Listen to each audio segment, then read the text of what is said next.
ISPR نے اپنی press conference کے دوران انہوں نے کہا کہ ہر مسئلے کا حل بات چیت نہیں ہوتی۔ بھارت نے پاکستان کے اوپر حملہ کیا، اگر ہم ان کو جوابی حملہ نہ کرتے تو بات چیت سے تو یہ مسئلہ حل نہیں ہونا تھا۔ انہوں نے کہا کہ سیاست جو ہے وہ ریاست سے بالا تر نہیں ہو سکتی۔ ہم کوشش کر رہے ہیں کہ صوبے میں، ملک میں امن و امان قائم کریں، لیکن کچھ لوگ ایسے ہیں جو اس امن و امان کے خلاف ہیں۔ انہوں نے کہا کہ یہ جو دہشت گردی ہو رہی ہے اس کے پیچھے ایک واحد شخص کی ذمہ داری ہے، ایک واحد شخص کی ریاست کے ساتھ دشمنی ہے، اور ساتھ ہی ساتھ انہوں نے یہ بھی کہا کہ کسی ایسے شخص کو صوبے کا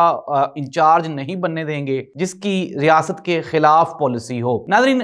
ISPR نے آج پریس کانفرنس کی، اور پریس کانفرنس کے دوران انہوں نے متعدد مرتبہ جو ہمارے فیلڈ مارشل ہیں ان کی مختلف ویڈیوز چلائیں، اور انہوں نے کہا، یہ میک شور کیا، یہ یقین دلانے کی کوشش کی کہ فوج اور جو فیلڈ مارشل صاحب ہیں ان کا واحد مقصد ملک میں امن و امان قائم کرنا اور پاکستان کو ایک مضبوط ریاست بنانا ہے۔ ساتھ ہی ساتھ دوران پریس کانفرنس ISPR نے کچھ ویڈیوز بھی چلائیں، جس طرح سے کہ پشاور پولیس سے خطاب کر رہے تھے ہمارے چیف آف آرمی سٹاف، اور ان کو وہ مختلف آیات پڑھ کے سنا رہے تھے اور ان کو یہ بتا رہے تھے کہ آپ دشمنوں کے خلاف برسرے پیکار ہیں۔ ساتھ ہی ساتھ ISPR نے صوبائی حکومت سے یہ شکوہ بھی کیا کہ آپ نے جو کاؤنٹر ٹیررزم ڈپارٹمنٹ ہے اس کے اہلکاروں کی تعداد صرف ابھی تک 3200 ہے، اور انہوں نے ساتھ ہی ساتھ یہ بھی کہا کہ سیاستدان جو پالیسیز بناتے ہیں اس کو پراپرلی فالو نہیں کرتے۔